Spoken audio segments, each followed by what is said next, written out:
حضرت ابن سیرین رحمۃ اللہ تعالی علیہ نے فرمایا ہے کہ اگر کوئی شخص خواب میں دیکھے کہ منہ کے بل گرا ہے تو پریشانی کی دلیل ہے، خاص کر اگر وہ جنگ اور دشمنی میں ہے، اور اگر دیکھے کہ کسی جگہ سے نیچے گرا ہے،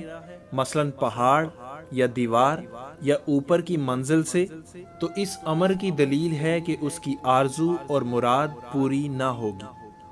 حضرت ابراہیم کرمانی رحمۃ اللہ تعالی علیہ نے فرمایا ہے کہ اگر کوئی خواب میں دیکھے کہ کسی جگہ سے نیچے گرا ہے تو دلیل ہے کہ امید پوری نہ ہوگی، اور اگر پہاڑ سے نیچے گرے تو دلیل ہے کہ گرنے کے مطابق بدحال ہوگا اور اس کے جسم کو دکھ پہنچے گا، اور اگر دیکھے کہ گرنے کے باعث اس کو سخت زخم پہنچا ہے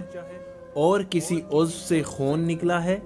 تو دلیل ہے کہ اس کے زخم کے مطابق نقصان پہنچے گا، اور اگر دیکھے کہ پاؤں پھسلا اور گر گیا تو دلیل ہے کہ اس کو رنج اور تکلیف پہنچے گی، اور اگر دیکھے کہ گرا ہے اور اسے تکلیف نہیں ہوئی تو یہ آسانی اور سہولت کی دلیل ہے۔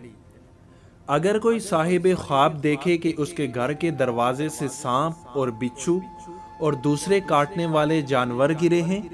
تو دلیل ہے کہ اس کو بادشاہ یا کسی حاکم کی طرف سے غم اور اندوہ پہنچے گا، اور اگر دیکھے کہ گھر کی اوپر والی منزل یا دیوار اس پر گری ہے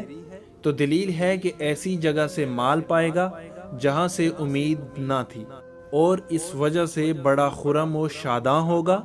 اور اس کا کام کشادہ ہوگا، اور اللہ ہی بہتر کو خوب جانتا ہے۔